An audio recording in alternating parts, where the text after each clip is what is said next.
My name is Beverly. I'm 69 years old. I live in Toledo, Ohio, and I've seen a lot in this life. I was a wife. I was a mother. One yesterday, what? I know too. You suck. I was a caregiver. I'll soon. Didn't I buried my husband too early. An accident on Interstate 280 took the man I loved.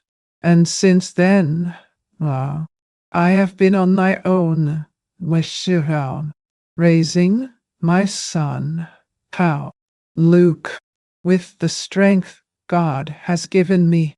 I always gave more than I could. Why?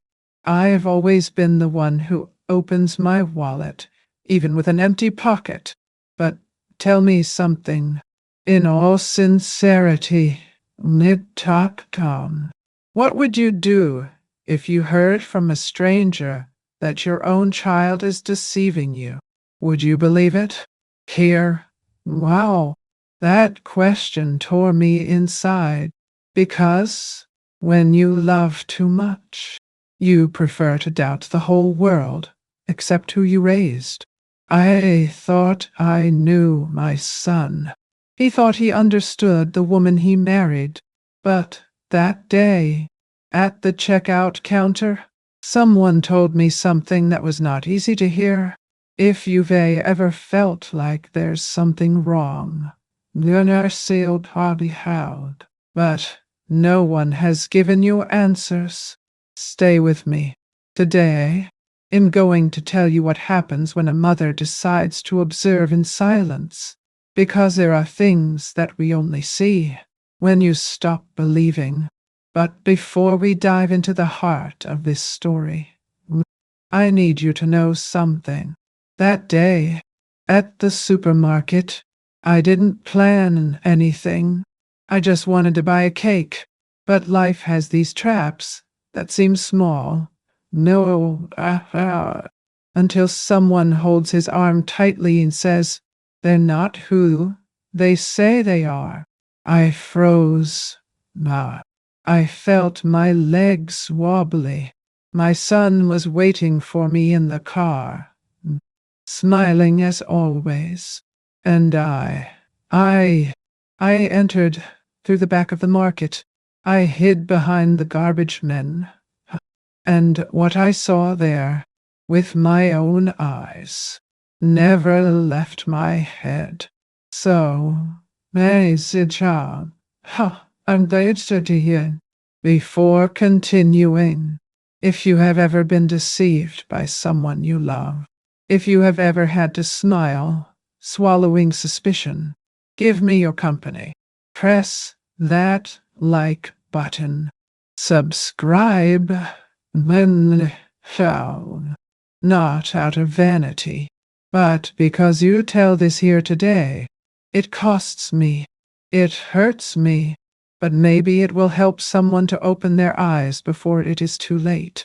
And knowing that you are with me on the other side, gives me the strength to continue. Because this story, I still tremble inside. I've always been a woman of few wills. I never cared about luxury, nor about appearance. My days are mostly the same in my small apartment in the old West End. It is an old neighborhood, now, one of those that time has forgotten, with cracked sidewalks and windows that creak when the wind changes.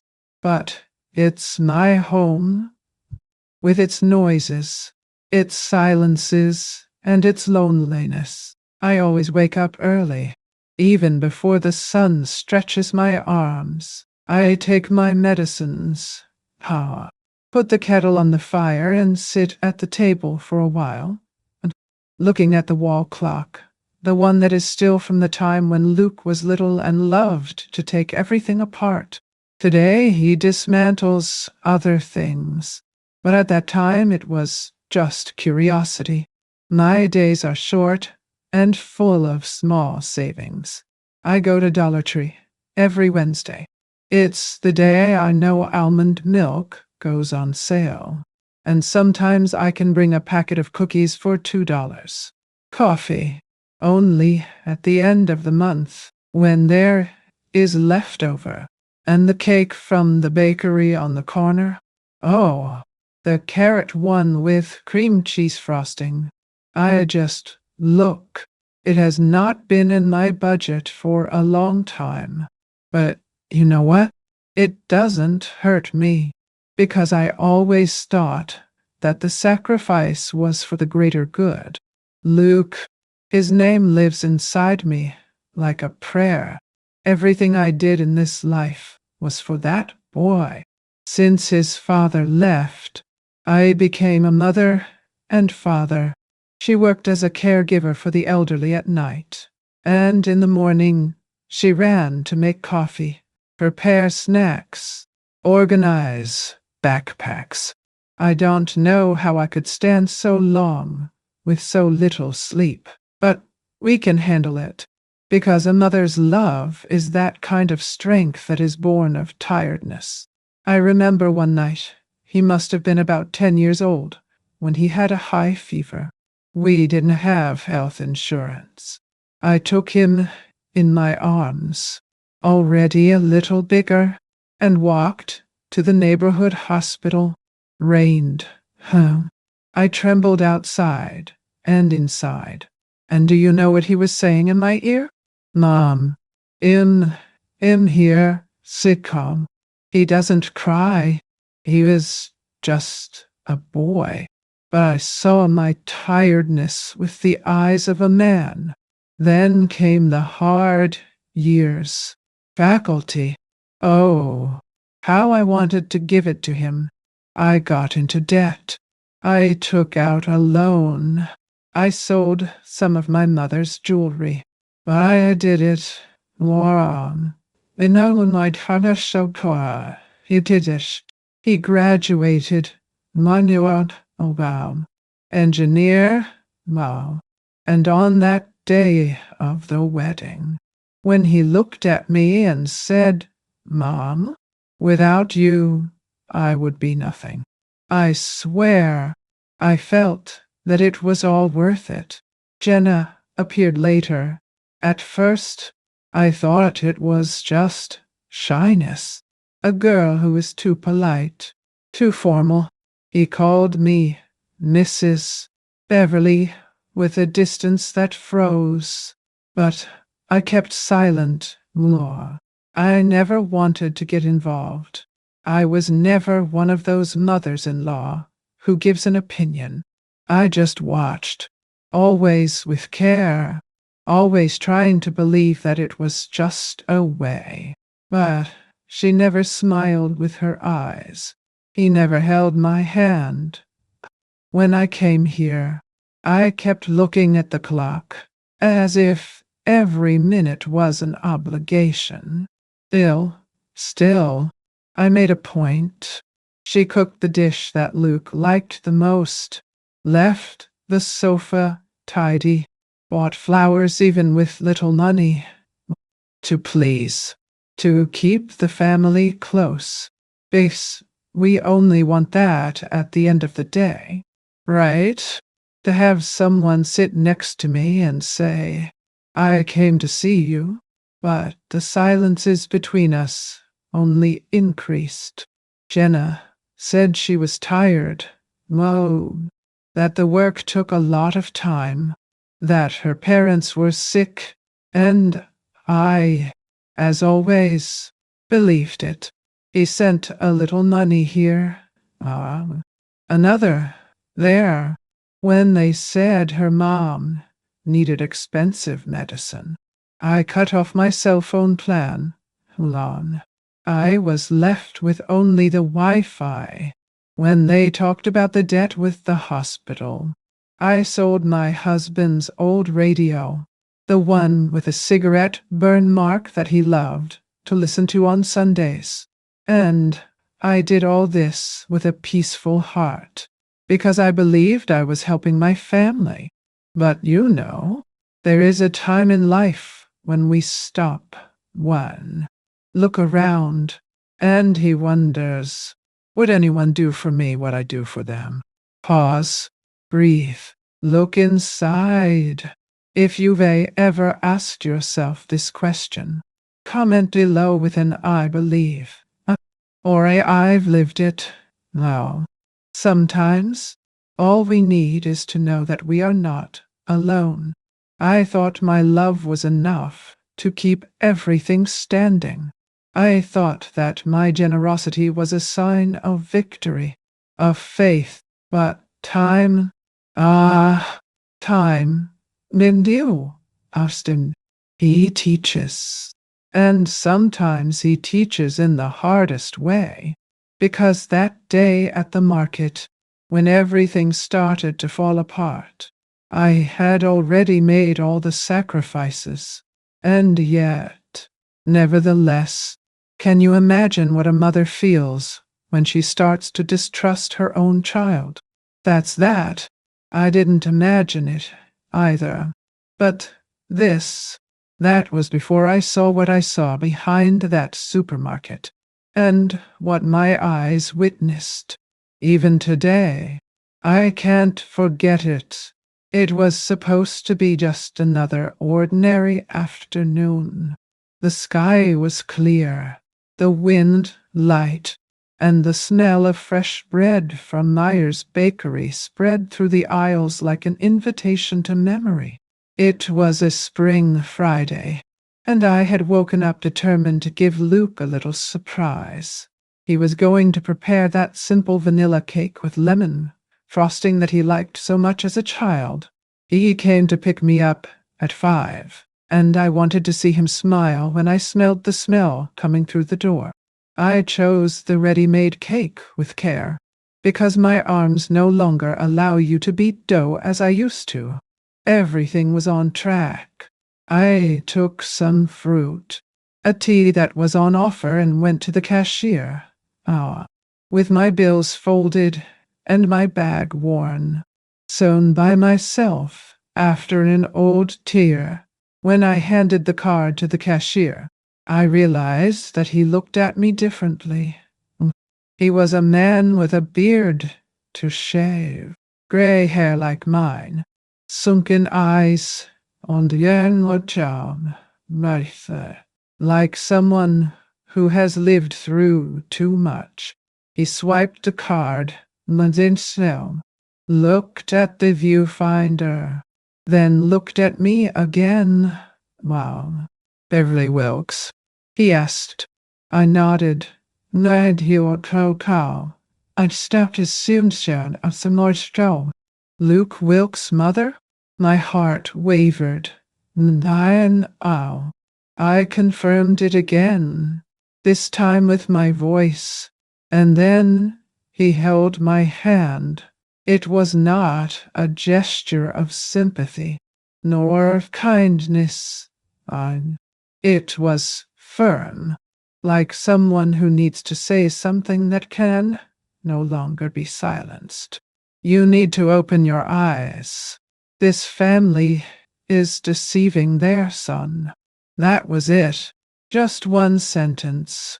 But I felt as if thunder had burst inside my chest. Caught. The noise of the market disappeared for a moment. Everything around him was mute. I looked at him, not knowing what to answer. He just let go of my hand and spent the rest of the shopping. I grabbed the bags, stunned. My steps became heavy. His legs wobbled.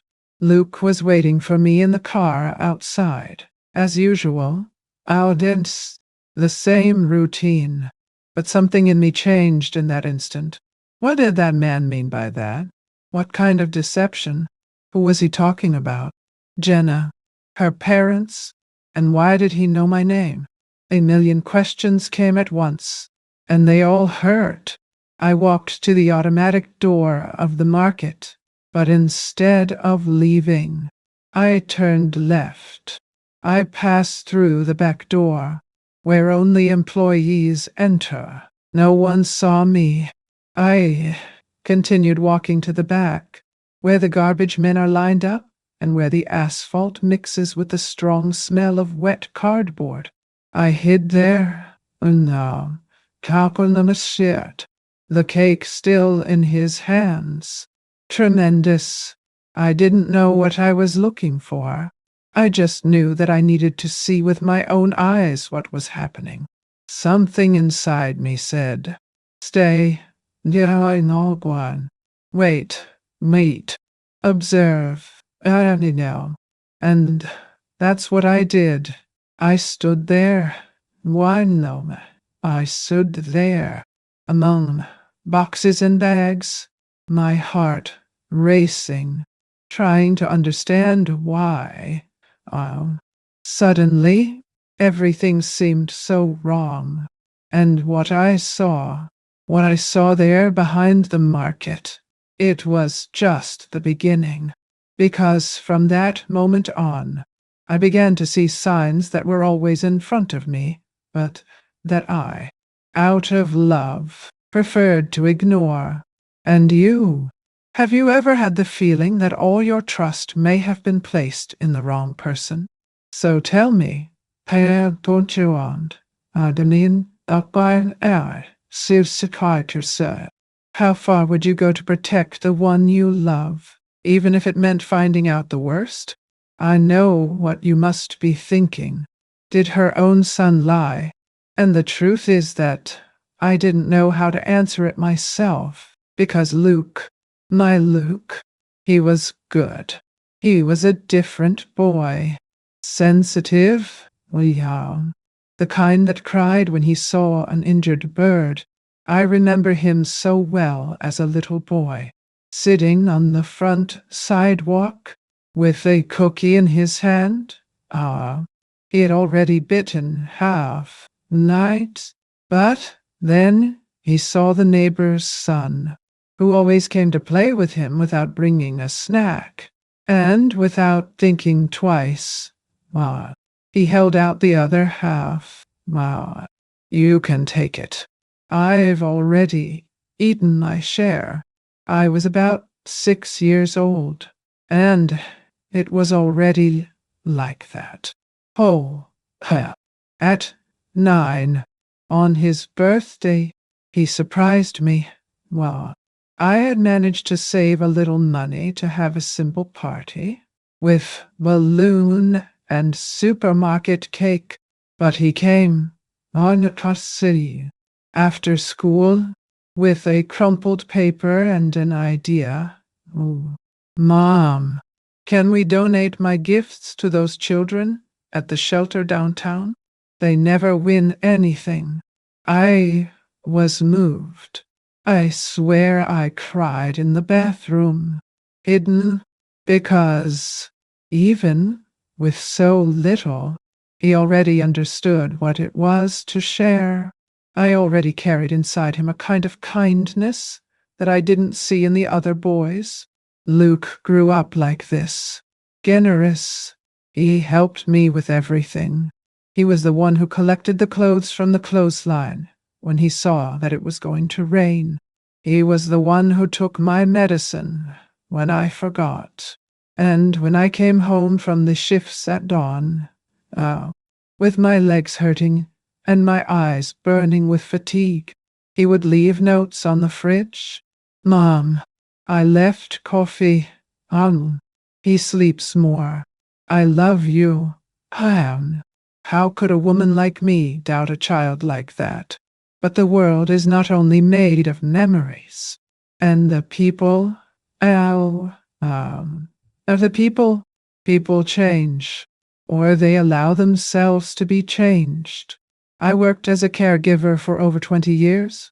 I took care of people with Alzheimer's, with cancer, with their bodies tired of living and their souls asking for company. I saw things that taught me the value of time, touch, presence. While I took care of strangers, I tried to keep my house standing. She cleaned 2 houses on Fridays, took care of a blind lady on Sundays, all to ensure that Luke was not in need. I never missed anything. See, wow. Not a new backpack. Not an expensive college book. When he said he wanted to be an engineer, I trembled inside. I knew what it was going to cost. But he smiles. I didn't know. I sold my wedding ring. And he run. Took out a high-interest loan. Stopped going to the doctor for a few years. But I helped. Because I believed. And because he deserved it. Graduation day was one of the most beautiful of my life. He came to hug me. One. Already in his gown. Low. With the diploma in hand. And said, "You are everything. Mom, everything." And I, silly, kept that phrase as if keeping a talisman in my pocket, as if it were protection against everything. So tell me, how can a mother like this, with this history of love and sacrifice, accept that maybe, just maybe, is she being deceived? That's what started to eat away at me inside. The cashier told me that my family was cheating on my son. I didn't say it was Luke. He said this family, and the way he spoke, as if he had pity, warm, as if I knew it was going to destroy me inside. And that's when a painful doubt began to set in. Is Luke being deceived? Or is he part of it? Is my son still that boy who shared the cookie? Or was I the only one who didn't see him change? Because, Leo, sometimes love is a blindfold, and when we love too much, sees too little, why God cannot see him. But that afternoon, behind the market, chips or traffic, between boxes and the smell of old garbage, I made a decision. If I couldn't trust the words, then I would trust my eyes. And in the coming days, they would show me more than I was prepared to see. Would you be? Because what I saw first, it was luxury where there should only be need. There, country, between damp cardboard boxes and torn supermarket bags. The smell of garbage mixed with fruit scraps and soap hit hard, but not stronger than the nausea I began to feel when I saw what I saw. 5 minutes after hiding, I heard the sound of a cart being pushed in a hurry. I lowered myself a little more. Looking through the gaps of the stacked boxes, and there he was, Laird, my Vian, Janice, father, I believe, polo shirt, shiny watch, neat hair of someone who had just left the barber. He was pushing a cart full of bags, but they were not ordinary bags. They were one of those expensive gourmet stores with French names and golden letters that we don't even know how to pronounce. That wasn't rice and beans. It wasn't sliced bread and milk. They were imported cheeses, special olive oils, wine bottles with sophisticated labels, things that I only saw at a glance. In the windows where I never entered, he carried it naturally, as someone who has lived in that world for a long time.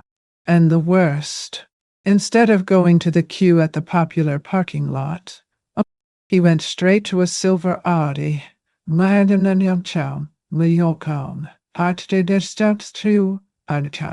new, with chrome wheels, a car that shines even in the rearview mirror of those who only ride the bus. I froze. My hands were sweating. holding the cake still inside the bag. The same cake I bought with coins counted. That car, it wasn't the old Toyota they always said they used. It was not the image of the family that keeps asking for help.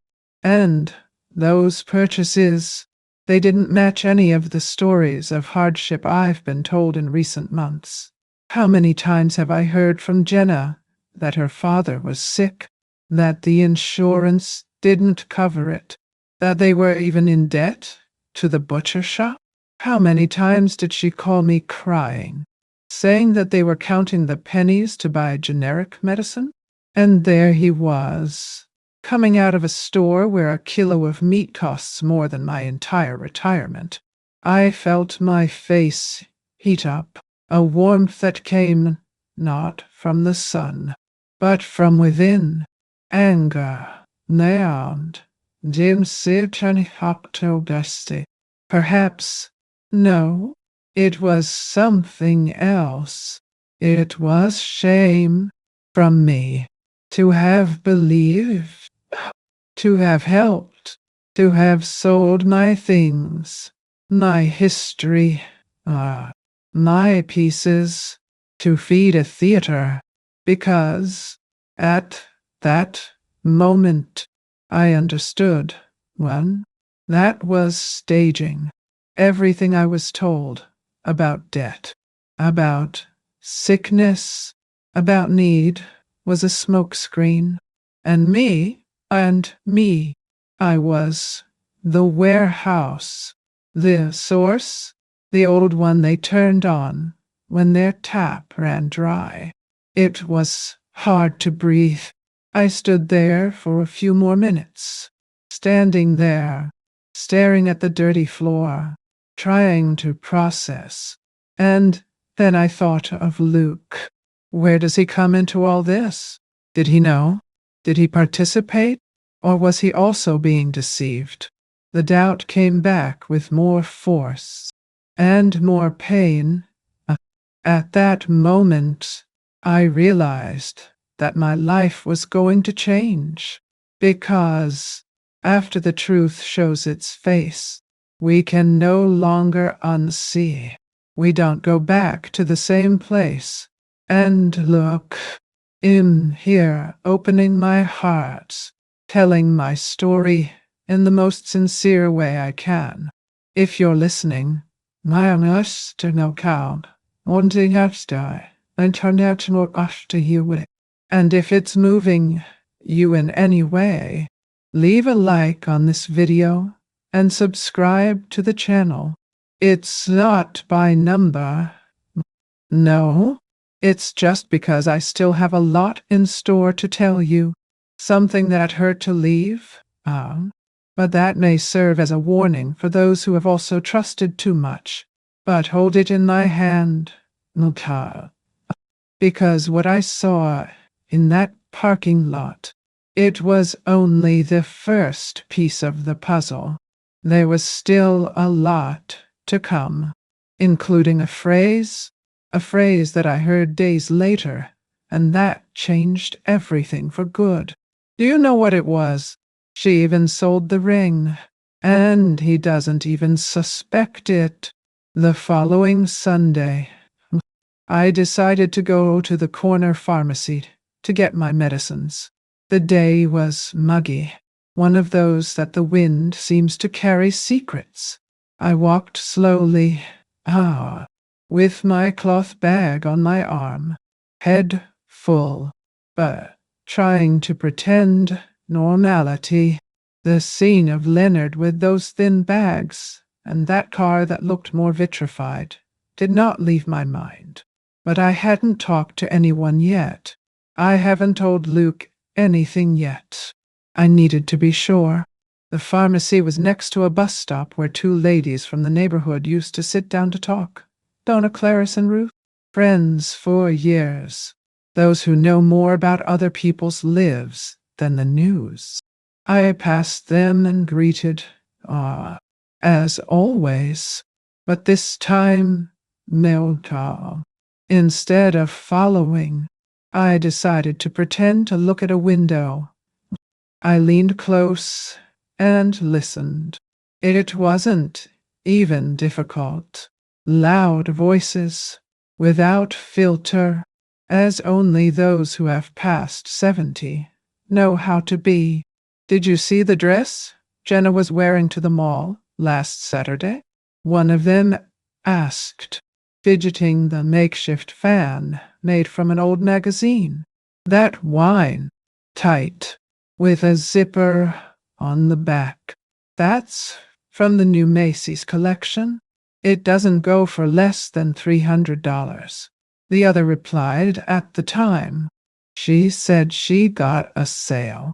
But look, my niece works there. And he said Jenna buys it at the counter. Nor does he expect promotion. My heart jumped.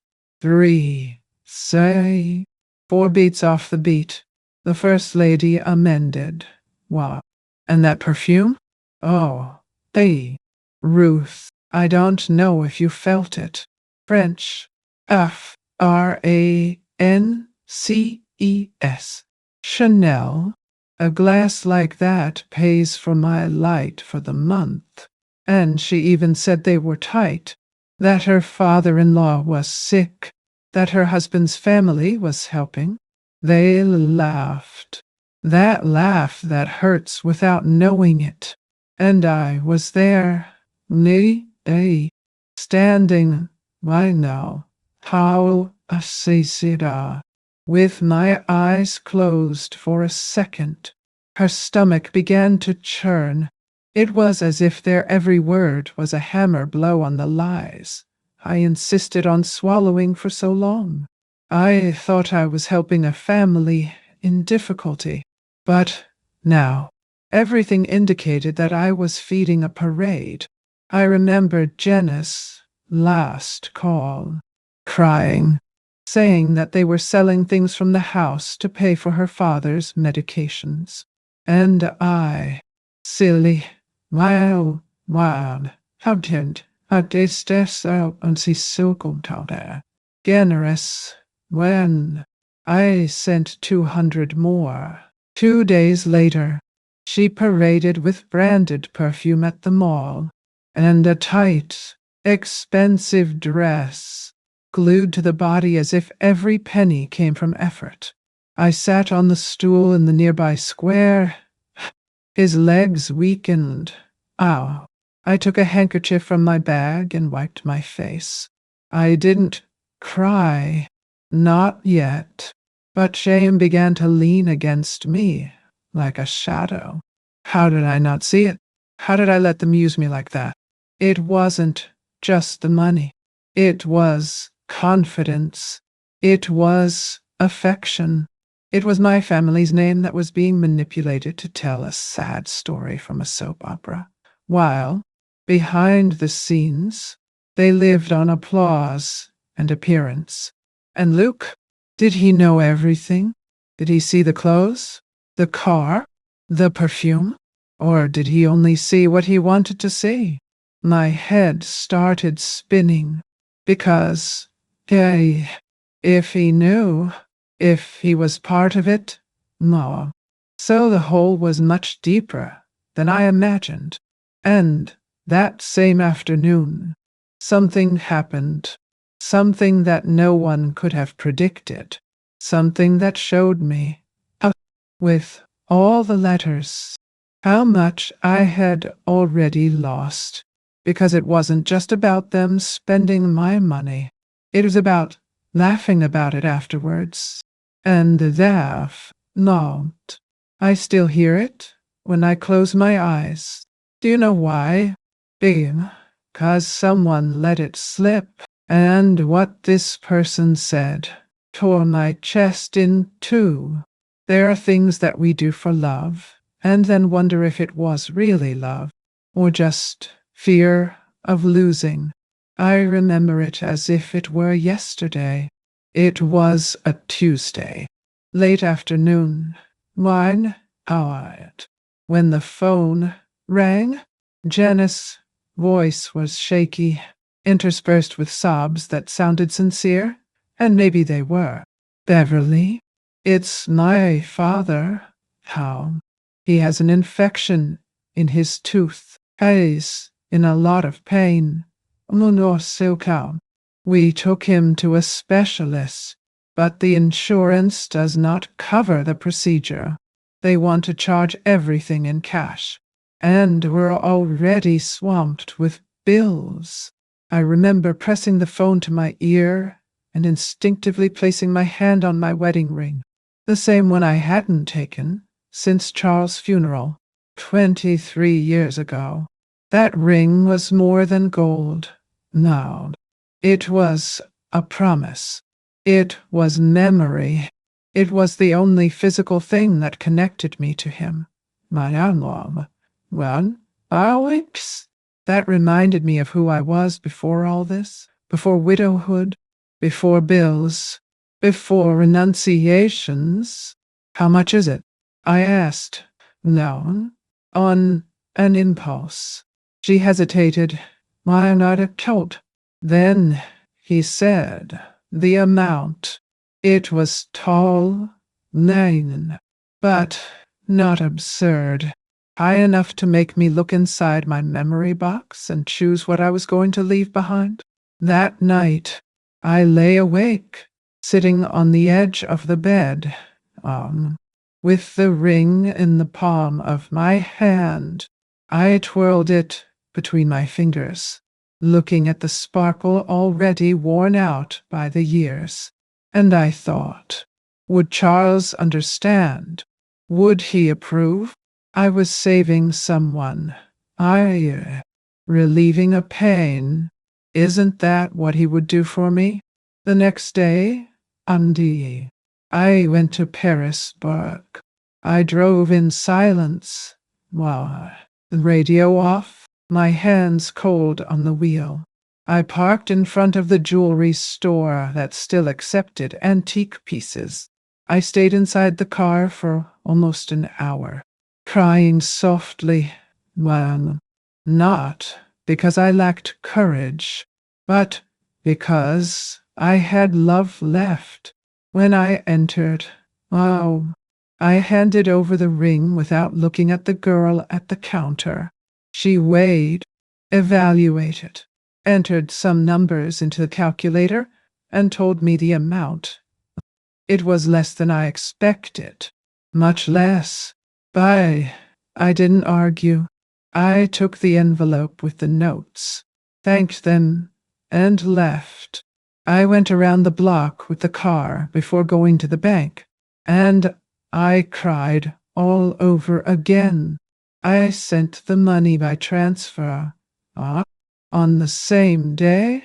On the same day. And that night, when Luke called me to thank me, his voice was so quiet, so full of relief, that I felt like I had done the right thing. He said, Mother, neon cigars, archino clap, I know. You are an angel. And I believed it. But now I wonder if I'm an angel. Why did they make me bleed like this inside? Today, when I think about that moment, it's not just sadness that I feel. It's shame. Shame for having handed over my past into the hands of those who only saw an account number in me. My ring didn't pay for any surgery. She fed vanity. A parade. A French perfume. That's it. We don't forget that. Because when love becomes currency, people's souls become poorer. If you've made it this far, listen to me with affection. Stay until the end, because the hardest and most revealing part is yet to happen. There are things that not even a soap opera would dare to write. And I lived. But that week, after I sold the ring, now, something inside me began to change. Because silence weighs down. Nice. But suspicion screams, and I could no longer shut up. No. It was then that I listened. No. Inadvertently, my own soul. One sentence coming from someone in his own family, and that phrase showed me that I was, indeed, their favorite subject, and not the way a mother dreams of being. That Saturday, Luke picked me up early. She said Jenna wanted to have a special dinner, that her parents were excited to see me. I just nodded. Now as usual. He looked at me in the rearview mirror and smiled. Innocently, Mom, as if he believed he was doing the right thing.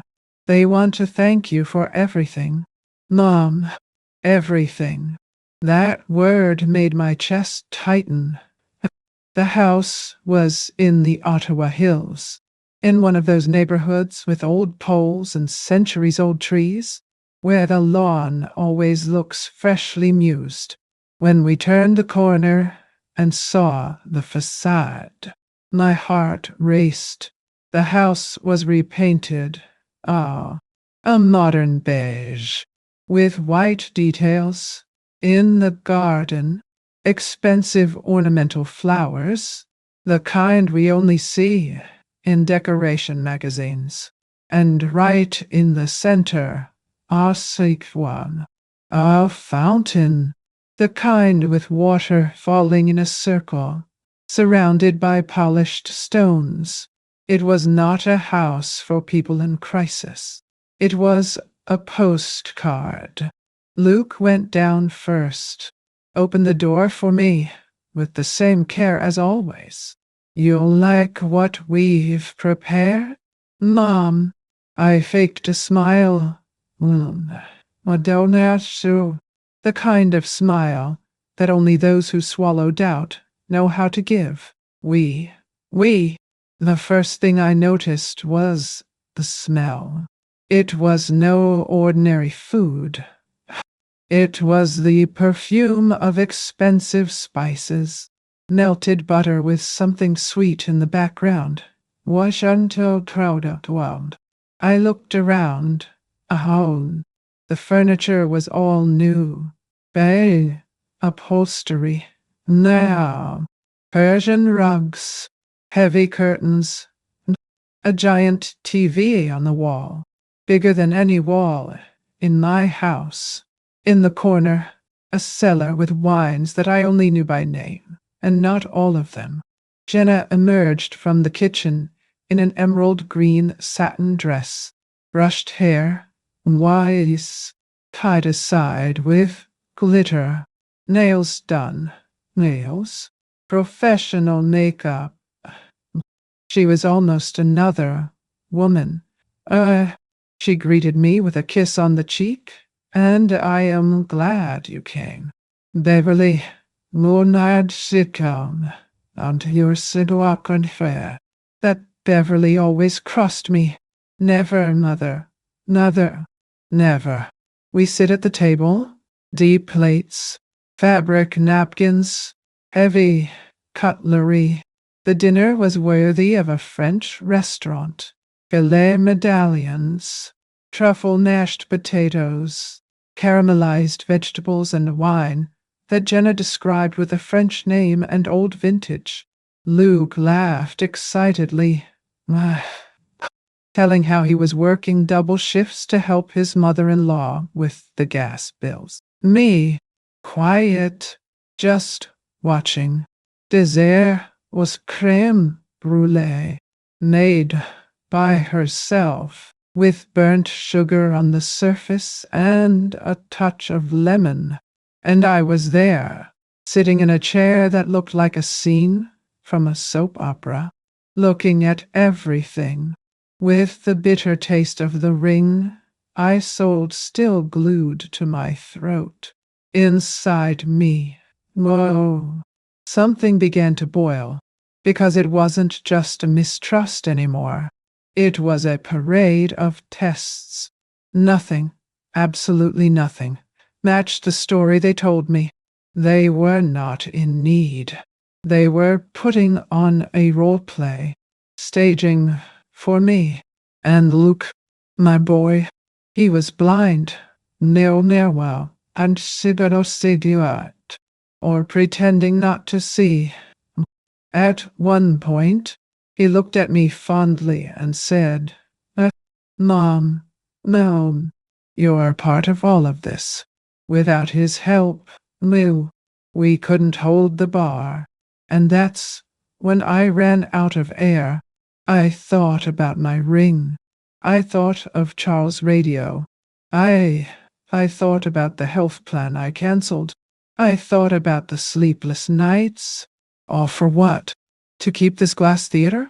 I got teary-eyed, but I held on tight, because there, now, sitting at that table full of lies disguised as gratitude, I understood something that hurt more than all the others. They knew exactly what they were doing, and worse, they counted on my silence. I'd counted on my silence. Have you ever felt that?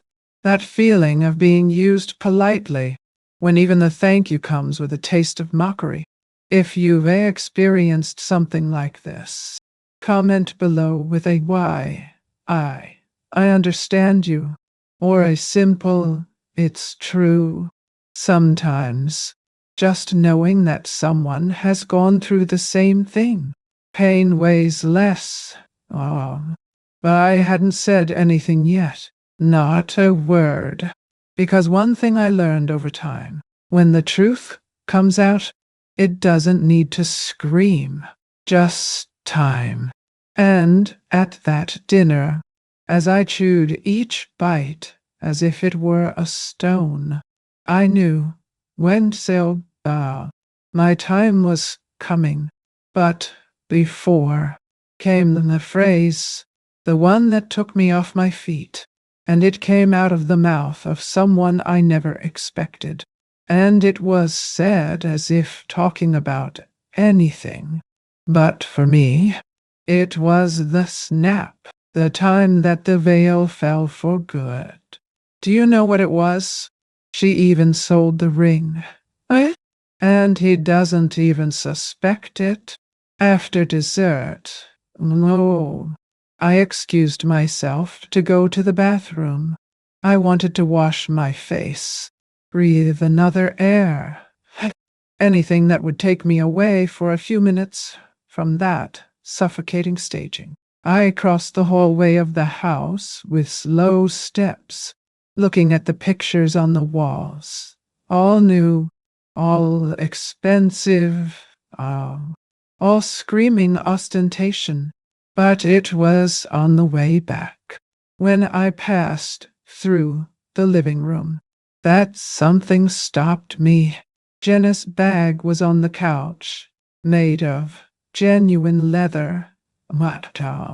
One of those French brand that cost more than my entire refrigerator. It was ajar, and inside, in the corner, a small black notebook with a leather cover and red elastic. I'm not proud of what I did, lose sick, but I don't regret it either. Something inside me, perhaps the instinct of someone who has been deceived too much, pushed me forward. I sat discreetly next to it, pulled the notebook carefully, and opened it. The front pages were ordinary supermarket lists, perhaps, but soon after, my blood ran cold. Notes, cold, organized lines, dates, values, observations, as if it were a business plan. But the product, it was me. I'll ask for more next week.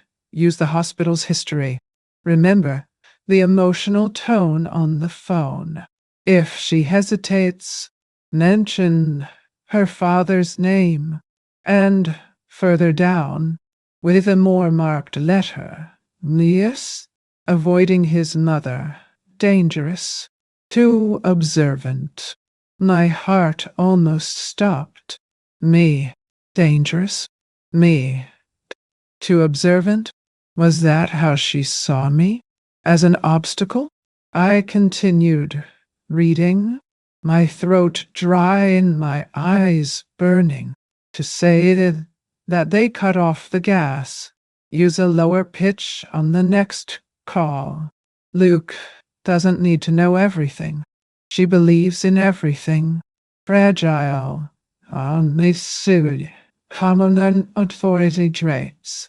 There, one to one, a seasonal sin, searching her. In that notebook was the confirmation of everything I feared. It wasn't just greed. It was manipulation. Calculated, known, cold, staged, not alone. Every tear she shed on the phone, every sad story, every sigh. It was script. It was technical. New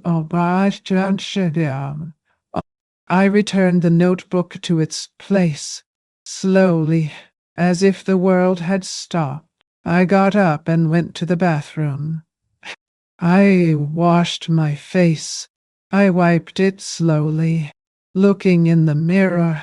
But I didn't recognize myself. She was no longer the same woman who entered there that night. Something inside me had changed. Generosity turned into lucidity. Love turned to silence. And the pain, it turned into coldness. I returned to the table with a smile on my face. What in on to do, how should he have word? On the idea, I did das to my absorbed, intelligent, but calm, but out. Jenna served coffee. Luke laughed at something on his cell phone. No one noticed anything. But inside me, it was as if a glass had shattered, because now I knew it was not carelessness. It was flat. And if it was flat, I could also start planning. Do you think they deserve to know that I found out? Or should I keep it until the right time? Because, believe me, that time was closer than they had imagined. I returned home that night without saying a word. The whole way, in the car, Luke talked about work, about the company's new project, about how tired he was. I just nodded. He was a one-track hysterectoman. He never realized that behind my silence, the world was collapsing. When I got home, I closed the door slowly and stood in the living room, staring at nothing. The clock on the wall made a ticking that seemed to mock me. Every second reminded me that I had been made a fool of by people I fed with what I had left. I took off my shoes, hung up my bag, and sat in Charles' rocking chair. Now, there you might come. What out in his shop? What up to steer charter? Alone. I felt a cold that did not come from the body. It came from the soul. I picked up the phone, opened the bank app and looked at the screen for a few seconds. That amount that came out of my account every month was, until then, an act of love. But now I saw what it was for real. A collar. I had put it around my neck myself, and I decided to take it off. I canceled the automatic transfer. No warning. No drama. One in an hour. I subbed an account. No message. The money that would go to them would stay there, standing still, as a testimony of my decision. And, now, it was the first time in a long time that I felt a strange kind of peace. After that, I opened the dresser drawer and started separating papers. Old receipts, transfer receipts, tickets, messenger buying, Lloyd's everything.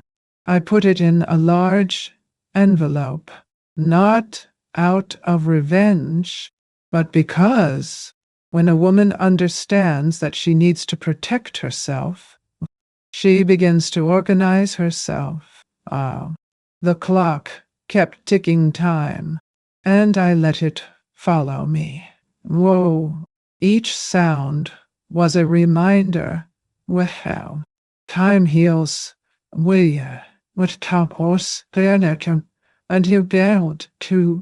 But it also teaches wide, come. I still loved my son. I still saw in him the boy who one day hugged me, saying, Mom, without you, I would be nothing. But now, what an of the old cigar on Todd.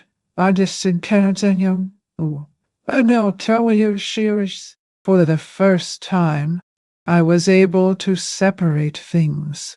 A mother's love is unbreakable, but it doesn't have to be blind. I could continue to love Luke, but I was no longer going to let myself be manipulated by those who used his name as a shield. I sat on the edge of the bed and looked at Charles' picture on the nightstand. I said softly, You taught me to trust. Now I need to learn to be suspicious too. And for the first time, I thought he would understand me. Wow. If this piece of my life can become a mirror or a hug for someone, will it help me to carry it forward? Like and subscribe here to the channel. Won't assist. It makes more difference than you think, because every time I tell a piece of this story, it's as if I take a weight off my chest and let the air in. That night, I slept little, but I slept lightly. When I woke up, the sun came in timidly through the window. And the clock made the same sound as always. Only now, it no longer mocked. It was just time reminding me that I was still here, whole, in the now, as I'll be for, even after everything. But silence has power, and my silence in the following days began to echo louder than any scream, because when the money stopped falling into their account, something began to move on the other side. And what came next? It was the first sign that they were missing, not me, but what I was giving. And that's where the real story begins. 3 days after, I canceled the transfer. The phone started ringing early. First, now, 2 calls in a row from Jenna. Then a third. Minutes later, I let it play. Nishont, might I see? The sound filled the entire apartment, echoing through the rooms, mixed with the noise of the kettle on the fire. Oh, damn. When I summoned it. When it finally stopped, no, I felt a heavy, almost satisfying silence. Shortly after, Luke's message arrived. Mom, I think there was a mistake in the bank. Can you check, please? I read it. They said one time. But I didn't answer. My fingers trembled a little, not from fear, but from something new. Strength,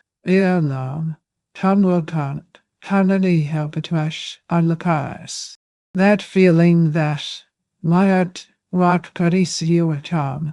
For the first time in a long time, I had control. This. I went to the window and looked outside. The wind shook the trees in the street, and for a moment I felt at peace. Absence is a kind of response, and mine was starting to make noise. The phone rang again in the late afternoon. This time, this time, I dropped it in the mailbox. I listened later, calmly. Yuan Jesuo. It was Jen Aya's voice, too sweet to be real. Beverly. Good afternoon. I think there was a mistake. See? The payment for my father's hospital didn't come in, and Luke is worried.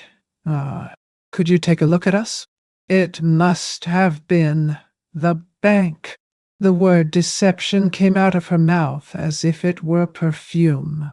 But I knew the smell of the lie.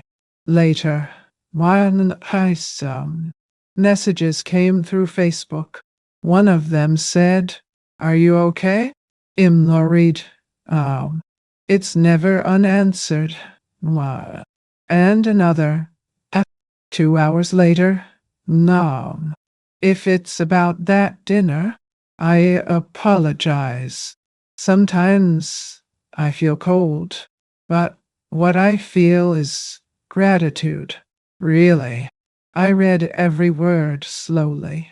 Masay takti hamdamniki June. None rang true. The next day, radio on our next station. The caller was the downstairs neighbor. No, Mr. A. Peterson. Oh, he said that a very elegant girl knocked on the door, asking for me. He asked if I was sick, if I needed help. He thought it was strange.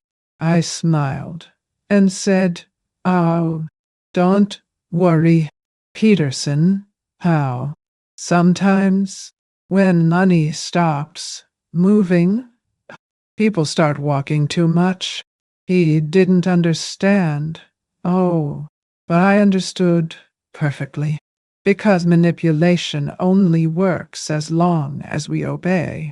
And the silence disarms any lie. As I drank my coffee, I thought about how funny it was.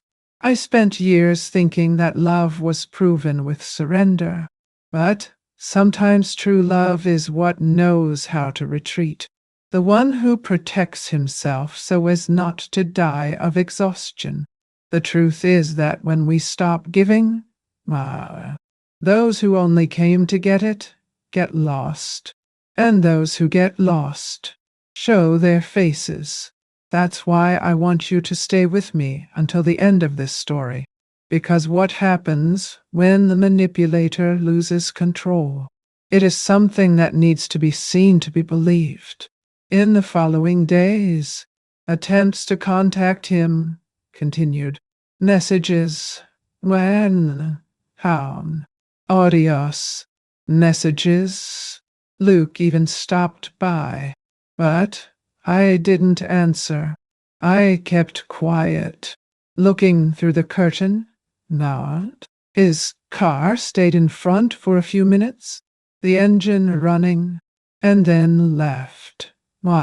It hurt, of course, seeing my son go without understanding, but part of me knew that I needed the silence to survive. And it was in this interval of silent voices that something unexpected happened. A call that wasn't Jenna's, nor Luke's.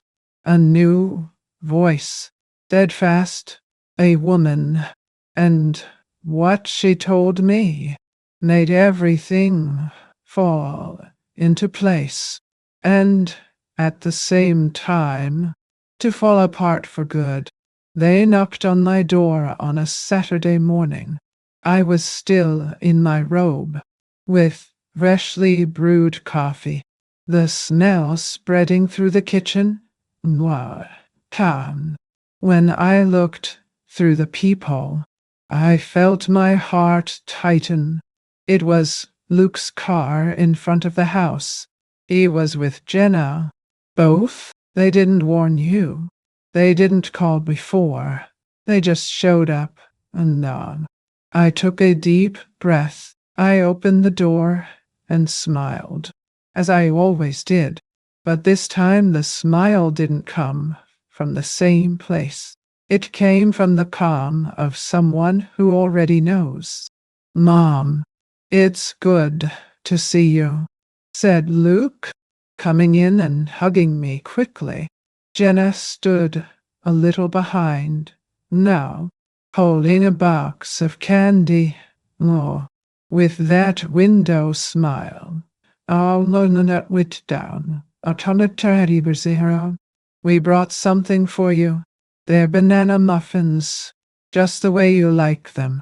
I thanked them and asked them to come in. I put coffee, now, served it in the same porcelain cups that were from my trousseau.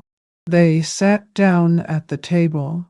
Whoa, and the air seemed heavy, as if there were an invisible wall between us. Luke started talking about work, about how difficult things were, about how expenses have increased since his father-in-law started a new treatment. When he said that, oh, I noticed Jenna's gaze, fast, cold, as if checking if the lies being told. New treatment? I asked, stirring the coffee slowly. Well, yes, Mom, a very expensive treatment, but very important for his health. What? She replied. You know how expensive it is to live in this country, right? Insurance doesn't cover everything. I leaned the cup against the saucer calmly. I know. I know. Yes, but I hope you can solve it. This time, by yourselves. The silence that followed cut the air. Luke looked at Jenna, not quite understanding. She tried to laugh. But the sound came out nervously. Oh, it's just a setback. Beverly, the bank has been failing. You know? Deposits have been taking time to fall. The same must have happened with your account. Sometimes the system freezes. Do you freeze? I repeated. No, with a half smile. Yes, it freezes. Technical failure? No. I took a sip of the coffee and just down, still hot, and let the bitter taste fill my mouth. Then you should call the bank. Solve it there. Nancy, I'll put him too. Luke changed the subject. He asked about my medicines. The apartment? Well, the neighborhood. He tried to start a conversation, but he seemed like someone who had forgotten the right language.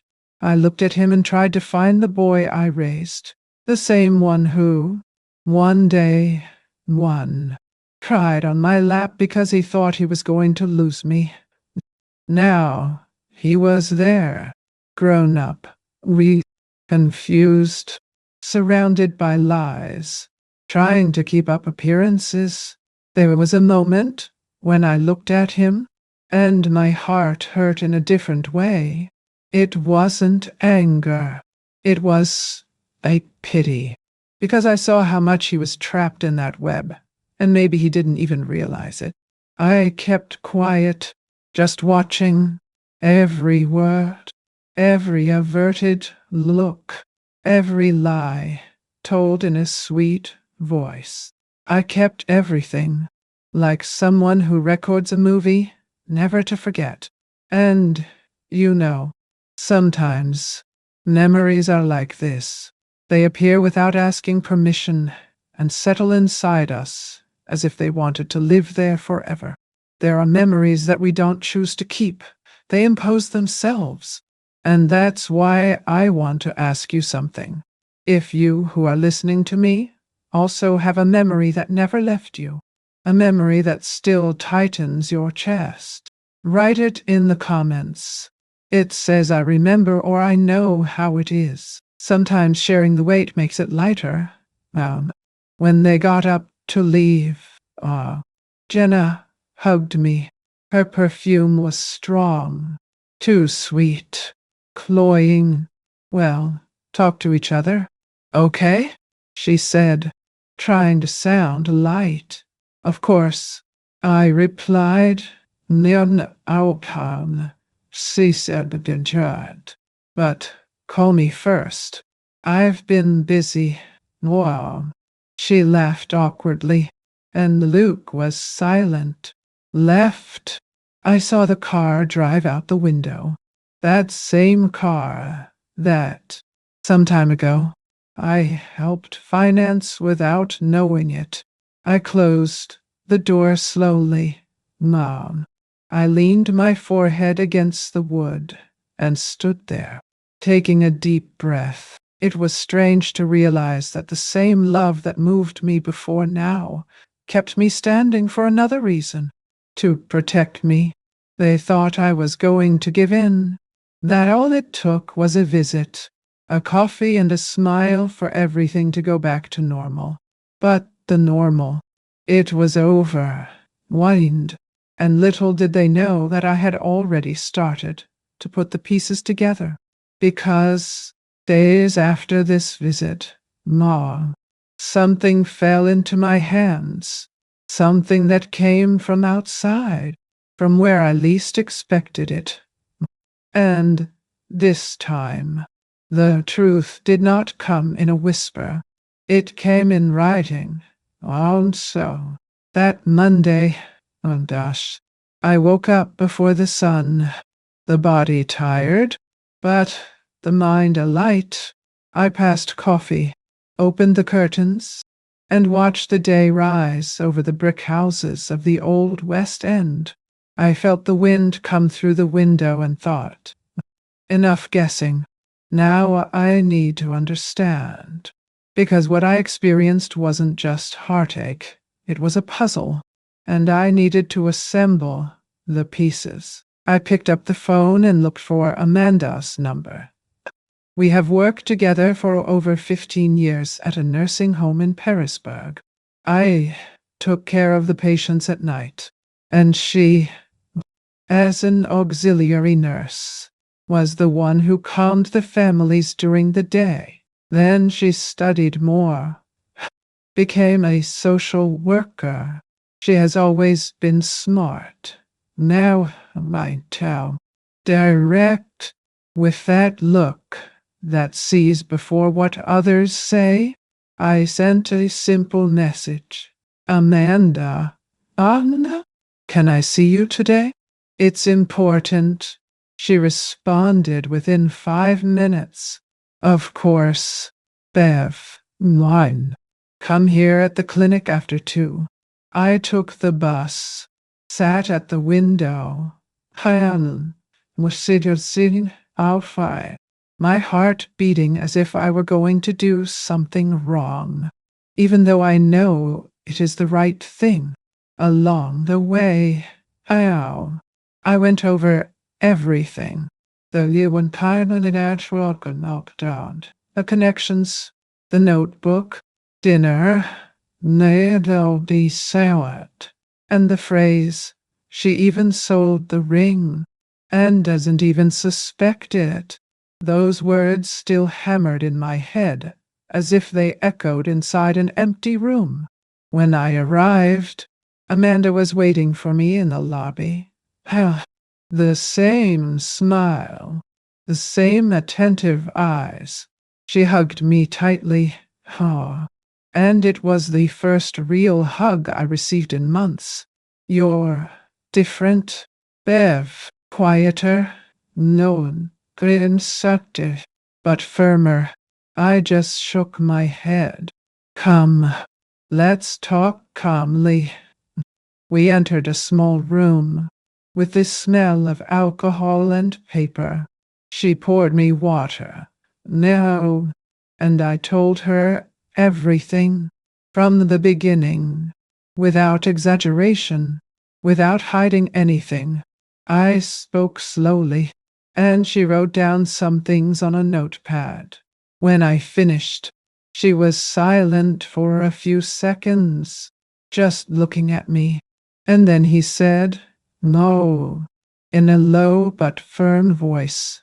"Wah, what you described has a name, and it's more common than you might think. Financial exploitation of the elderly." That word, exploration, entered me like a punch. I, who had always thought I was just a generous mother, now realized that I had been the victim of a crime, and the worst, committed by those who should protect me. Amanda opened a drawer and took out a brown envelope. Inside, there were leaflets, contacts, guidelines. Here there's information from a support group and also from a lawyer who works with these cases. You don't need to report it now. Just understand what you can do. But I want you to know one thing. You're not weak, and what they did is not a mistake. It is a strategy. They know what they're doing. I held the papers with trembling hands. I looked at her and asked, "Why did I let it get to that point?" Amanda smiled sadly. "Because love makes us blind, Bev, and because they take advantage of it. You trust, they learn the way." We were silent for a while. "Nej, mobility sound. With you had stuck to him." Just the sound of the clock marking the time. I left the clinic with the envelope under my arm, walking slowly. Wow. But inside, I walked differently. She was no longer the woman who apologized for feeling. I was someone who, finally, had a name for what he lived. And when we name pain, it loses half of its strength. No. At home, I spread the papers on the table. I read every line. I understood my rights, my options, and for the first time in a long time, I felt a strange serenity. The anger was there, of course. Oh, but under control. Fear still lurked. But it no longer ruled.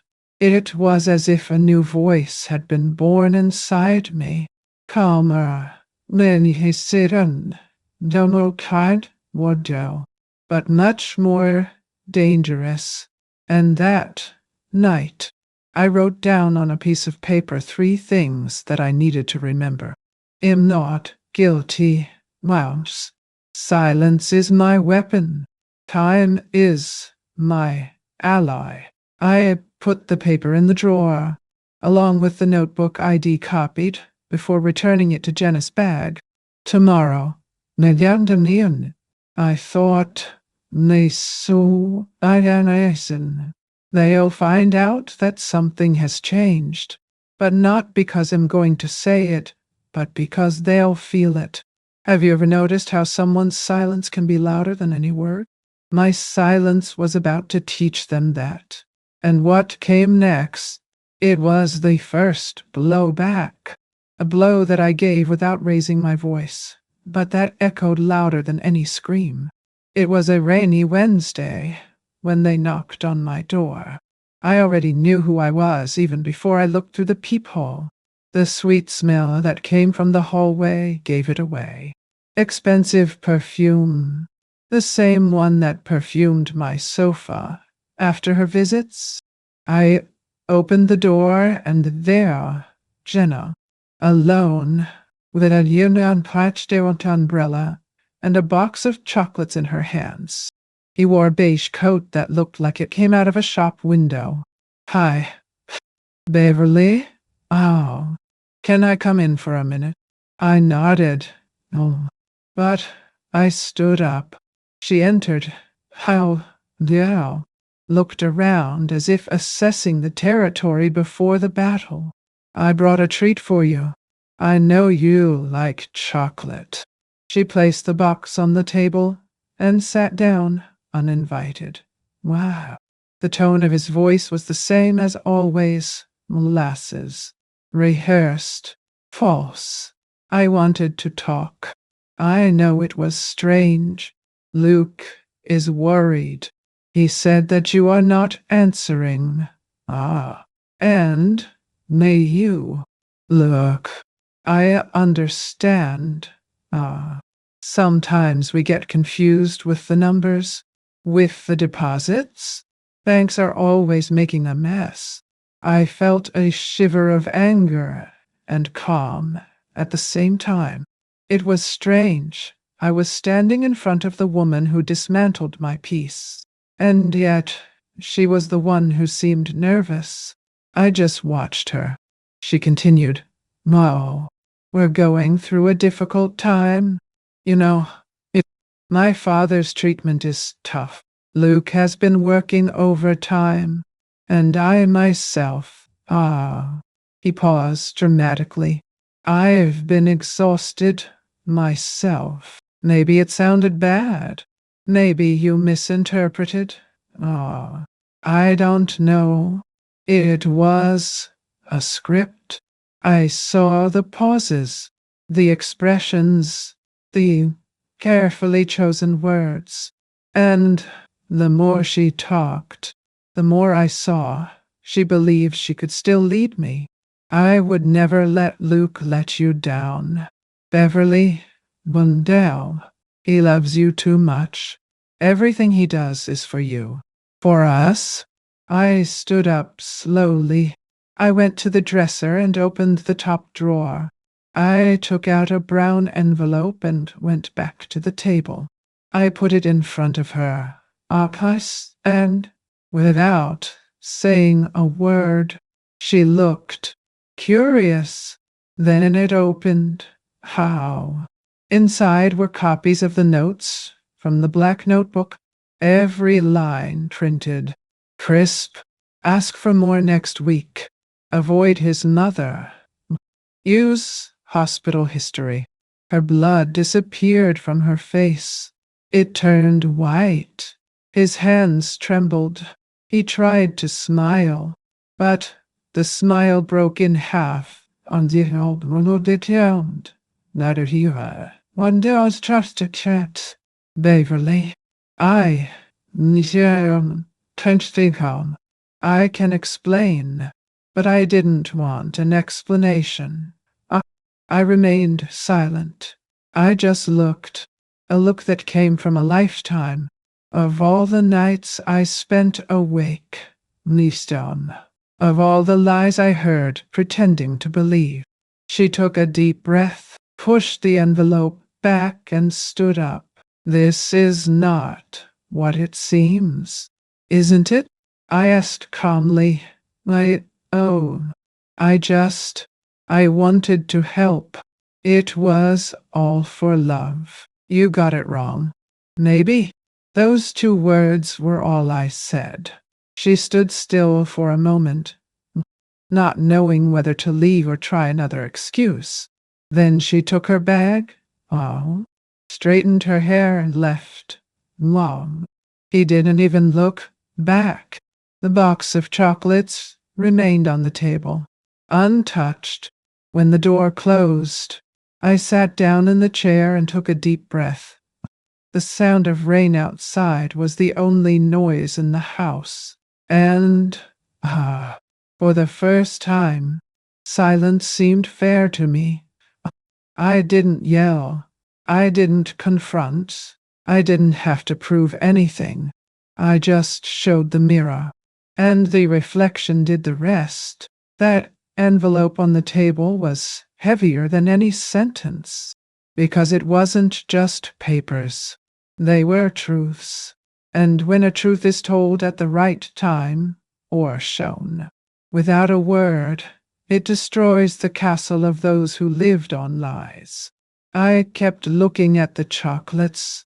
The gold paper reflected the light from the kitchen. Oh, I thought about opening one, ironically, but I left it there. Sugar does not go well with bitterness. Later, hide. I looked out the window. I saw her car, leaving slowly, as if fleeing from its own tracks. And inside me, something calmed down. But I knew it wouldn't end there, because silence, once again, once, was going to speak for me. And when Luke knew what happened, when he came here, and nothing would be the same again. Do you think a son can face the truth about the woman he chose? I also wondered that, and the answer came soon after. Sunday dawned, cloudy, and the smell of rain came through the cracks in the window. I was in the kitchen, making coffee, when I heard the sound of a car stopping in front of the house. I looked through the curtain and saw Luke, alone, disheveled hair, one rumpled shirt, now the countenance of someone who hadn't slept properly for days. I felt my heart shake, but I stood firm. I waited for him to knock on the door. What was you got? And when he did, I let the sound echo for a few seconds before opening. Hi, Mom. His voice came low, almost a request. I gestured for him to come in. He sat down at the table.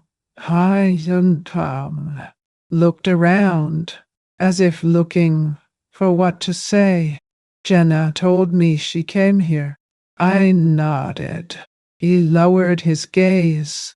She told me that things, they didn't come out as they should. That maybe he said too much. I kept quiet. Silence has the power to make the truth writhe. I didn't know anything. Mom. Interest. She despairs. You know? Her parents are going through difficulties now, and I tried to help as I could. Maybe she exaggerated some things, but it was out of love. She's like that. Intense. For love. Nah. The word gave me a bitter taste in my mouth. How many times have I used this excuse myself? How many times have I deceived myself into believing that love justifies everything? Luke, I said, slowly, do you know what love is? He looked at me, surprised. Love, son, is not asking. It is caring. And those who care don't lie. Those who love do not manipulate. He lowered his eyes again. Soon time. I know, Mom, but then was yours. I just wanted everything to be okay. I hate it when you and her have a falling out. I hate being in the middle. You're not in the middle, Luke. You chose a side, and this side has a price. He looked at me as if he were being slapped invisibly. Don't talk like that, Mom. It is not evil. No, she's smart. I know until to be cold, calculated. Wow. And you, out of love, pretend not to see. We were silent for a while. I was pouring coffee, and the noise of the cup hitting the saucer seemed louder than anything. I don't want us to be like this, he said. You're everything to me. I thought that too, I replied. But it seems that now everything is just what you can take. He tried to smile, but his face didn't follow. Mom, forgive me. I should have paid more attention. I should have listened to you. You don't need to ask for forgiveness. Son, just don't ask me to pretend I don't know what I know. He took a deep breath, his eyes teary. He stood up. Shice came to me and hugged me. Moats. I didn't refuse, but I didn't hug him back either. I stood there, standing, feeling that hug that no longer belonged to me. No, it wasn't the same hug as the boy I raised. It was that of a man who learned to love wrong. As he walked away, I looked him in the eye and said, "Giants, I raised you better than this, but I can't save you from the woman you chose." He stood still, not knowing what to answer. Then he nodded. No, no, I would calm. Slowly. Mom, I just want us to be okay. Being well. Luke is no longer up to me. It depends on what you do when no one is looking. He left without saying anything else. I stood at the door.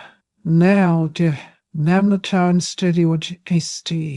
watching the car disappear on the corner, and then I realized that something inside me had changed shape. The love was still there, but now it had hard edges. It was love that no longer bled. I sat at the table and looked at the 2 cups of coffee. One still full, the other half between the two.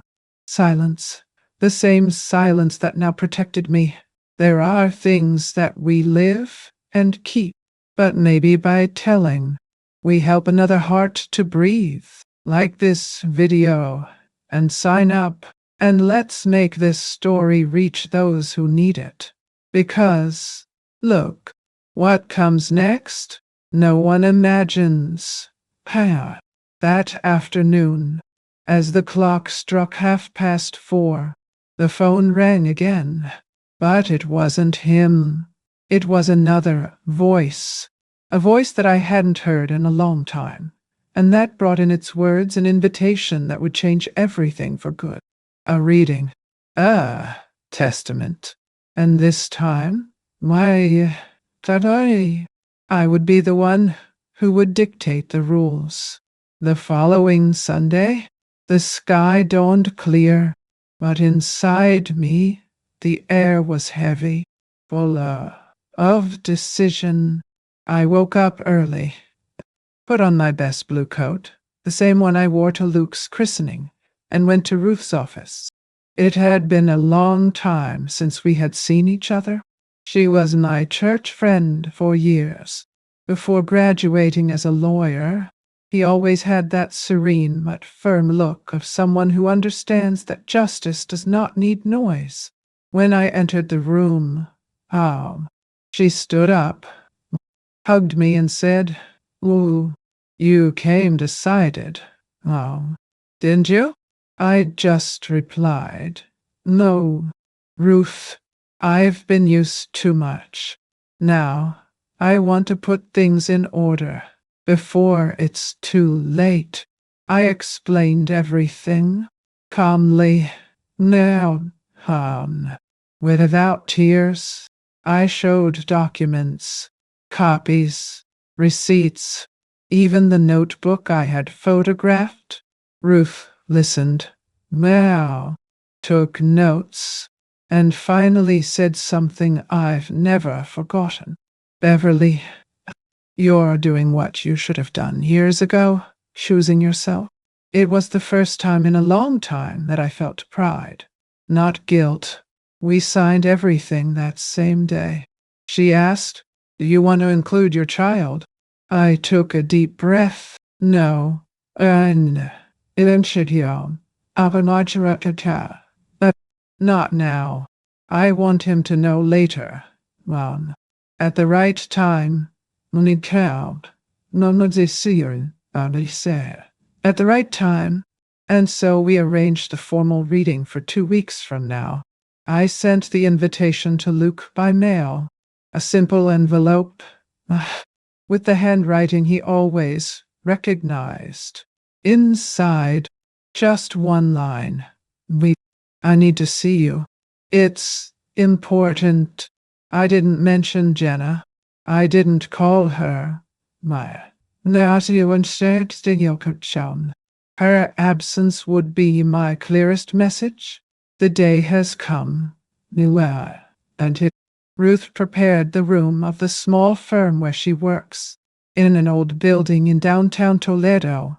The large windows let the light in softly, and there was a smell of wood and freshly brewed coffee. I sat next to her, facing the table. Luke arrived a few minutes later, visibly nervous. It brought a bouquet of yellow flowers, my favorites, and a tired look, like someone who comes from a whole week trying to understand what went wrong. "Hi, Mom," he said. "No, I'm not so sure, but I should. And the tops are dry." Leaving the flowers next to me. "Oh, next to me. What's going on?" "You'll understand right away," I replied. And replied. Ruth began reading with the calm that the moment demanded. The words came out serene, but each one of them carried the weight of the years I spent giving myself too much. I declare, of my own volition, that all my assets, valuables, and savings will be donated, upon my passing, to the Willow Home Foundation, an institution that welcomes elderly women in situations of abandonment. Luke widened his eyes.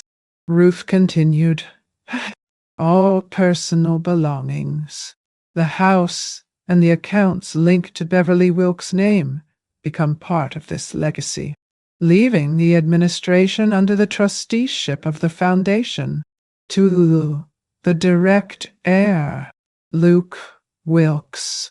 I leave only a personal letter, of a symbolic nature. Symbolic nature."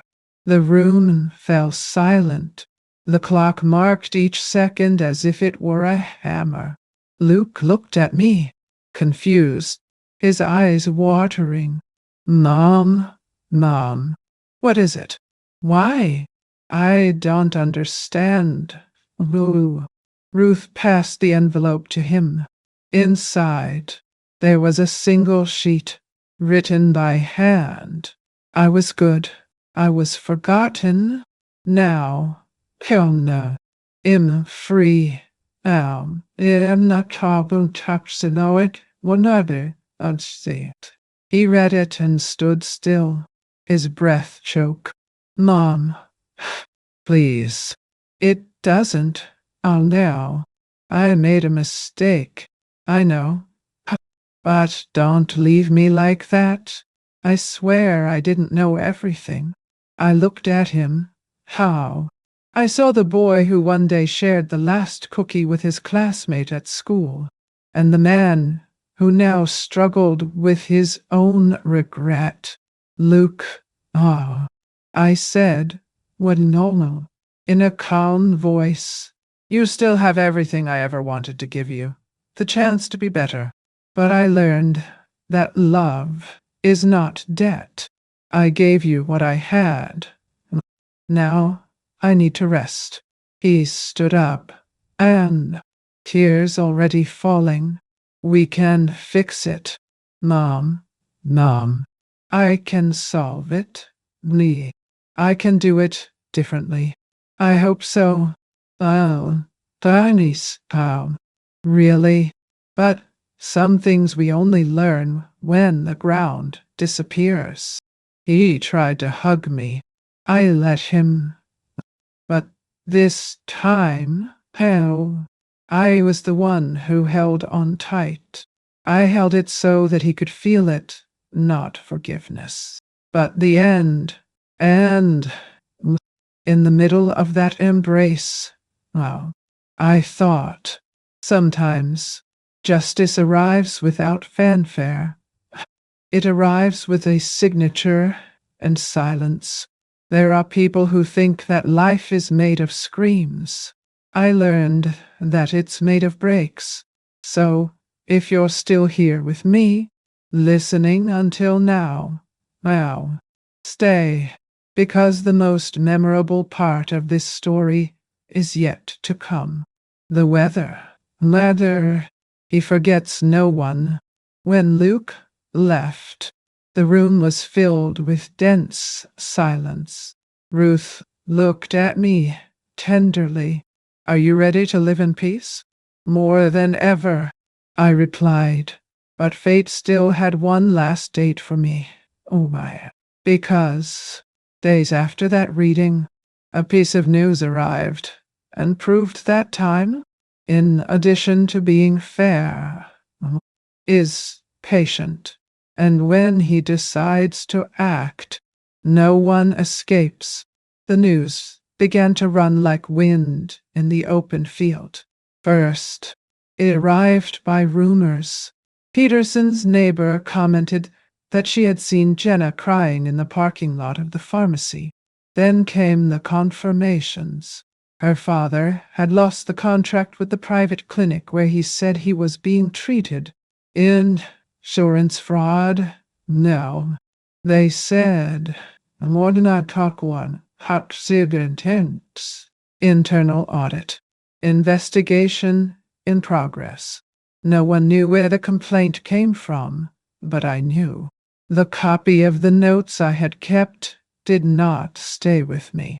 It ended up in an envelope without a name, addressed to the medical ombudsman of Toledo. Only documents, dates and tests, no tickets, no warning. Justice does not need an audience. From then on, the castle began to crumble. Now, brick by brick, the father-in-law lost his health insurance. The clinic canceled the service. The friends moved away, as they always do when the money dries up. Jenna disappeared for a few days.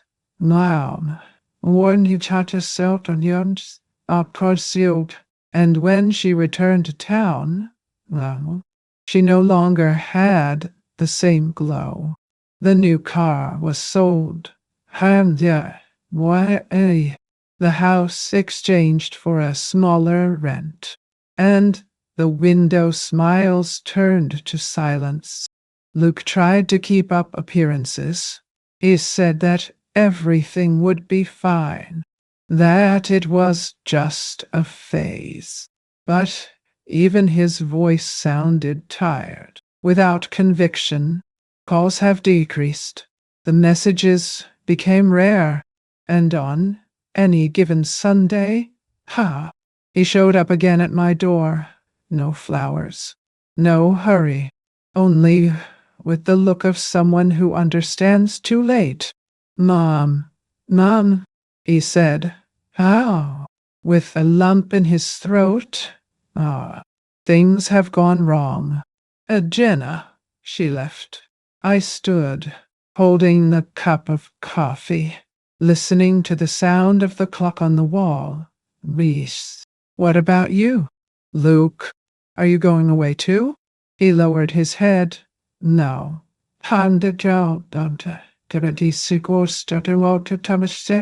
House.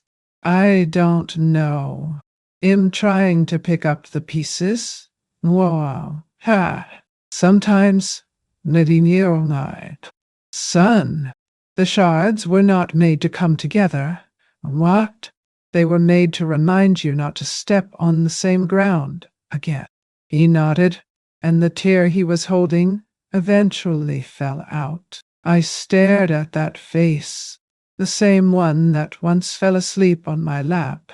And I felt something strange, not joy, not revenge, just a silent rest. In the days that followed, we're still now. The world seemed to get back on track. The phone stopped ringing with requests. The letters arrived without charges, and a noise of loneliness became good company. I slept through the night, without the weight of doubt, without the fear of tomorrow.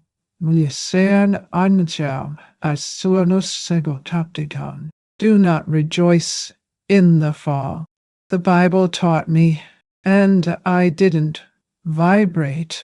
I just thanked him, because each lie that came to light gave back a piece of what was stolen from me. My peace. I learned later that Jenna had tried to get a job at a new clinic, but her history of irregularities accompanied her. Nobody wanted to join. She closed herself in her own pride. As always, her father was forced to sell the car, and her mother returned to live with relatives in Detroit. Everything slowly fell apart, like an old painting fading with time. And me? I went back to taking care of my plants, walking slowly around the neighborhood, drinking coffee on the balcony. Now, I didn't have to raise my voice to win. I just had to stop lowering my head. But Luke, he came from time to time. I sat in my kitchen, in silence. I served coffee, and we talked about time, about banalities. It was a new conviviality, without charges, without ties of money. Only what was left, blood and memory. On one of these visits, he looked at me and said, Mom, I don't know how you can be so calm after all. I replied, because calm is what is left when we understand that pain also passes. And it's true. Raisin, everything passes, even blind love. The nights became lighter, the days quieter.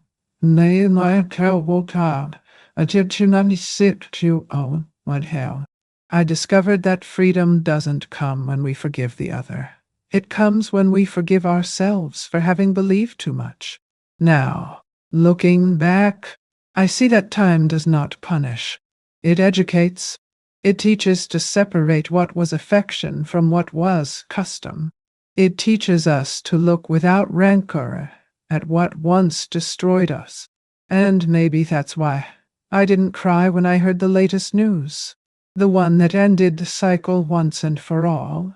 I wrestled, because what time brought to my door weeks later was not a visit. It was a confession, and this time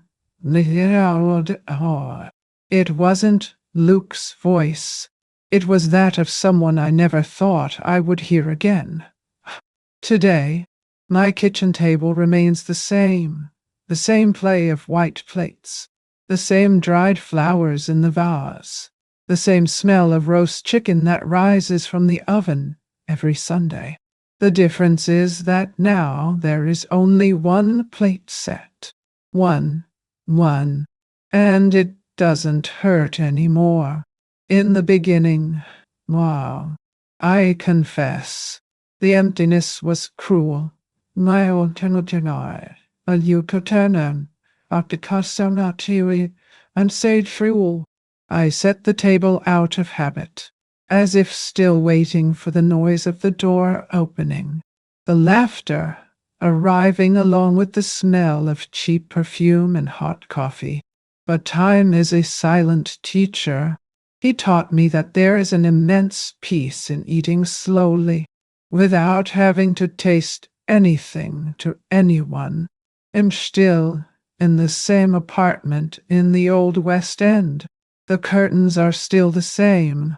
The rug still frays in the corner. Last tea. Oh. And the clock keeps ticking the hours with its old ticking. But inside me, everything is new. There's something different about the way his sun comes in through the window. He doesn't just light up the walls, he reaches me. And I learned to let myself be reached. Every once in a while, Luke shows up. Sometimes she brings flowers. Sometimes she comes empty-handed. Now, there are no more excuses, no charges. The conversation is short, simple, but sincere. What? He looks at me differently now, as if he understood. Now, and I don't need to remember what he lost anymore. His own silence shows me. There is love when I. Nay, that talented child, and I say she too. Yes, but a mature love, less possessive, more human. Near, a love that recognizes distance and yet respects space. The other day, he came and asked if I don't feel lonely. I smiled and replied, alone is the one who lives surrounded by lies. Son, not me. I live with the truth. He lowered his gaze, moved. Then he helped me water the plants and left in silence, as he always does. Now, when I look at the old photos on top of the closet, I don't feel anger or sadness. I feel gratitude. Every face, every memory, every tear has a place in my heart. I understood that the past doesn't need to be forgotten to be overcome. It just needs to be put in the right place. And you know what? I learned that aging is not weakness.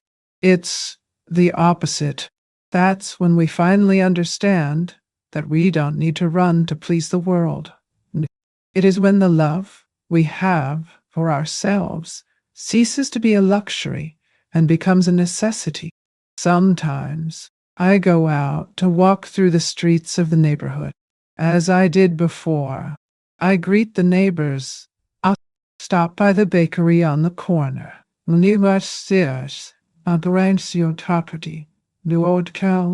Buy a warm bread roll and come back slowly with the wind on my face. No one imagines what I experienced, and they don't even need to.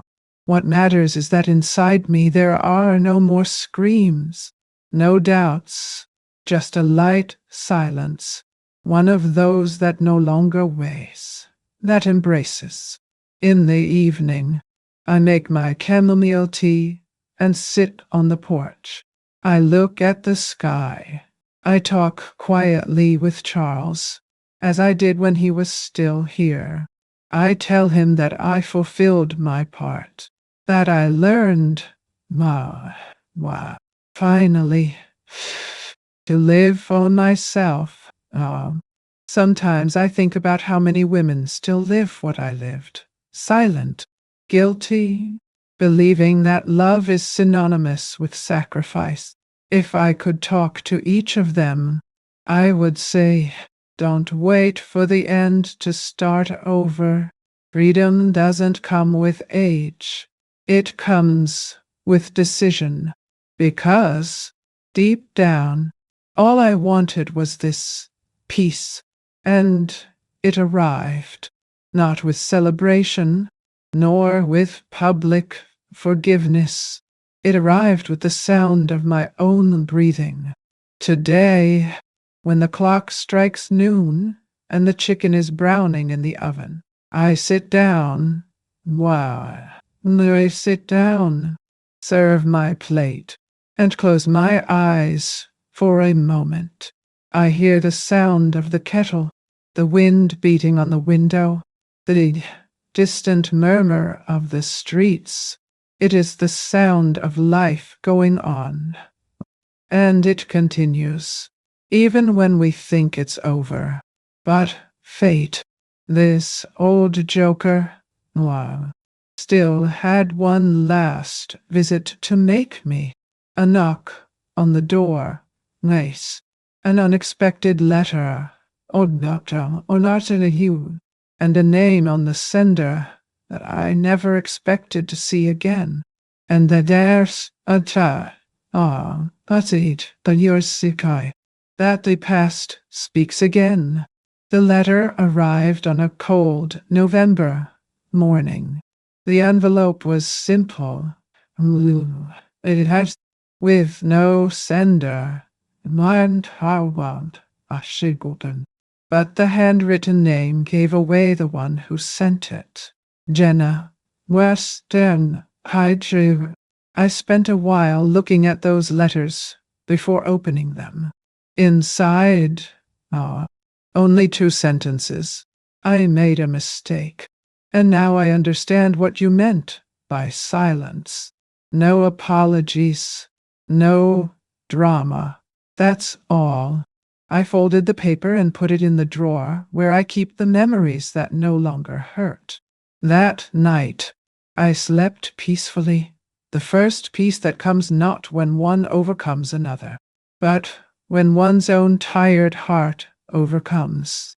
I found out later that she moved to another state, trying to start over. Luke continues to be around, slowly, now, in the turns his sail, attempts to grass, rediscovering his own path. Sometimes he calls me just to tell me that he made dinner, or to ask if the cold here is strong. He still brings flowers from time to time, and now, when he hugs me, it's a hug of truth, not guilt. And me, I remain here, between my plants and my silence, living what is left with lightness. I raised my son with everything I had.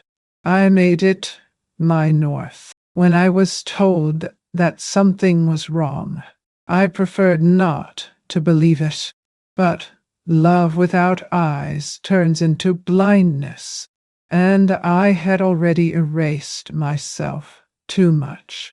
Today, I don't carry anger. I carry a souvenir and gratitude, because even pain taught me what a charm. Life is like this. Sometimes we only learn to say no when we have lost almost everything, but there is still time to get up, with dignity, in silence. No scandal, no violence, only with the truth, and with God as a witness. Now, I see everything. If I could leave a lesson for those who listen to me now, it would be this. Time does not return what was taken, but it heals what remained. Forgiveness is not forgetting. It is ceasing to bleed. We need to understand that to love is not to give oneself entirely until one disappears. It is to give oneself without ceasing to exist. The truth may hurt, but the lie corrodes, and what destroys a soul is not loneliness. It is living, surrounded by people who do not see you. Today, I understand that getting older is the privilege of seeing everything more clearly. What seemed like loss was just liberation. I want to thank you who stayed with me until the end of this story. I feel like we're having a coffee together, sharing confidences that only time understands.